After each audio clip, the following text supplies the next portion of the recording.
നമസ്കാരം. പുതിയൊരു വീഡിയോയിലേക്ക് സ്വാഗതം. 2021, അതായത് കൊറോണ നിന്ന് ലോക്ക്ഡൗണും അതുപോലെ വർക്ക് ഫ്രം ഹോമും ക്വാറന്റൈനും ഒക്കെ നടക്കുന്ന ഒരു സമയം.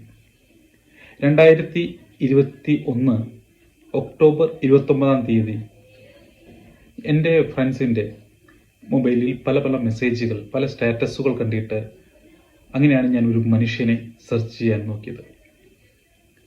എല്ലാ കർണാടകക്കാരും അദ്ദേഹത്തിൻ്റെ ഫോട്ടോ ഇട്ടിരിക്കുന്നു. എല്ലാവരും കരയുന്നു. എന്താ കാരണമെന്ന് നോക്കിയപ്പോൾ അവരുടെ ദൈവം അവരെ വിട്ടുപോയിരിക്കുന്നു 46-ാമത്തെ വയസ്സിൽ. ഞാൻ പറയുന്നത് ശ്രീ പുനീത് രാജ്കുമാറിനെ കുറിച്ചാണ്. പുനീത് രാജ്കുമാർ എന്ന അപ്പു വെറും ഒരു സൂപ്പർ സ്റ്റാറോ അല്ലെങ്കിൽ കന്നഡക്കാർ വിളിക്കുന്ന പോലെ പവർ സ്റ്റാർ മാത്രമായിരുന്നില്ല അദ്ദേഹം. ഒരുപാട് നല്ല ജീവകാരുണ്യ പ്രവർത്തനങ്ങൾ ചെയ്യുന്ന, പുനീത്തിന് കിട്ടുന്ന അല്ലെങ്കിൽ അപ്പുവിന് കിട്ടുന്ന എമൗണ്ടിൽ ഒരു നല്ല ശതമാനം അദ്ദേഹം പാവങ്ങൾക്ക് വേണ്ടിയിട്ടും പാവങ്ങളെ പഠിപ്പിക്കാൻ വേണ്ടിയിട്ടും ഹോസ്പിറ്റൽ ചികിത്സയ്ക്കായിട്ടും അദ്ദേഹം നല്ല ഒരു എമൗണ്ട് മാറ്റിവെക്കുന്നുണ്ടായിരുന്നു. എത്ര ജീവകാരുണ്യ പ്രവർത്തനങ്ങളാണ് അദ്ദേഹം ചെയ്തിരിക്കുന്നത്. ഇത് ഒരുപാട് നല്ല പ്രവൃത്തികൾ ചെയ്യുന്ന ഒരു മനുഷ്യനായിരുന്നു ശ്രീ അപ്പു. അങ്ങനെയാണ് ഞാൻ ഈ മനുഷ്യനെ പറ്റി തപ്പിയതും അദ്ദേഹത്തിൻ്റെ ന്യൂസുകൾ കാണാൻ ഇടയായതും. കണ്ടു കഴിഞ്ഞപ്പോൾ സത്യത്തിൽ വിഷമം തോന്നി. അദ്ദേഹം കുറച്ച് നാളും കൂടിയും ജീവിച്ചിരിക്കണമായിരുന്നു എന്ന് തോന്നിപ്പോയി. കൊറോണ സമയത്ത് ജിം ചെയ്യുന്നതിൻ്റെ ഇടയിൽ നെഞ്ചുവേദന എടുത്ത് ഹോസ്പിറ്റലിൽ കൊണ്ടുപോയിട്ട് ആണ് മരണപ്പെട്ടത്. കർണാടക ഗവൺമെൻറ് ആ ഒരു മരണ വാർത്ത കുറച്ചു നേരം അത് ഹൈഡ് ചെയ്തു വെച്ചു. പുനീത്തിന് വയ്യ എന്ന് മാത്രമാണ് അവർ ന്യൂസിലെല്ലാം പബ്ലിഷ് ചെയ്തത്. കാരണം അവർക്കറിയാം മരിച്ചു എന്ന് പറഞ്ഞു കഴിഞ്ഞാൽ ഉണ്ടാകാൻ പോകുന്ന ഒരു ദുരന്തത്തെക്കുറിച്ച്. അതുകൊണ്ട് ബാംഗ്ലൂർ നഗരത്തിൽ 144 പ്രഖ്യാപിച്ചിരിക്കുകയായിരുന്നു പുനീത് രാജ്കുമാറിൻ്റെ മരണവുമായി ബന്ധപ്പെട്ട്.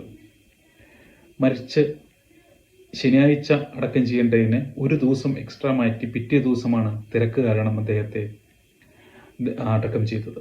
അതായത് കൊറോണ സമയത്തും അത്രമാത്രം ജനങ്ങളാണ് പുനീത്തിനെ അവസാന നിമിഷം കാണാൻ വേണ്ടി എത്തിയത്. നമ്മൾ ബാംഗ്ലൂരിൽ ഏത് ഹോട്ടലിൽ പോയാലും പുനീത് രാജ്കുമാറിൻ്റെ ഒരു ഫോട്ടോ അവിടെ ഉണ്ടായിരിക്കും. ഹോട്ടൽ മാത്രമല്ല, ഒട്ടുമിക്ക ഷോപ്പുകളിലും പുനീത്തിൻ്റെ ആ ചിരിച്ചു നിൽക്കുന്ന ഒരു മുഖം നമുക്ക് കാണാൻ സാധിക്കും. റോഡിന് വരെ പുനീത് രാജ്കുമാറിൻ്റെ പേര് കൊടുത്തിരിക്കും. കർണാടക ഗവൺമെൻറ് അദ്ദേഹത്തിനുള്ള ആദരവായിട്ട് കർണാടക രത്ന മരണശേഷം കൊടുക്കുകയുണ്ടായി. ഏത് ഡാൻസ് പരിപാടി ഉണ്ടെങ്കിലും എന്ത് ഉണ്ടെങ്കിലും പുനീത്തിൻ്റെ ആ ഒരു പാട്ടും പുനീത്തിനെ ഓർക്കാത്തൊരു നിമിഷം കന്നഡക്കാർക്കില്ല. ഓട്ടോൻ്റെ പിന്നിലായാലും കാറിൻ്റെ പിന്നിലായാലും ചെറിയൊരു സ്റ്റിക്കർ പുനീത്തിൻ്റെ ഉണ്ടാവും. എത്രമാത്രം വലിയൊരു മനുഷ്യനാണ് അദ്ദേഹം. അതായത് നമ്മൾ ഇതിൽ നിന്ന് മനസ്സിലാക്കേണ്ടത്, നല്ലത് ചെയ്തു കഴിഞ്ഞാൽ നമ്മുടെ മരണശേഷം ആൾക്കാർ നമ്മളെ ഓർത്തുകൊണ്ടിരിക്കുന്നു. അദ്ദേഹത്തിൻ്റെ മരണവുമായി ബന്ധപ്പെട്ട് ചില ആൾക്കാർ മരിക്കുക വരെയുണ്ടായി. അതായത് അത്രയും നല്ലൊരു മനുഷ്യനായിരുന്നു അദ്ദേഹം.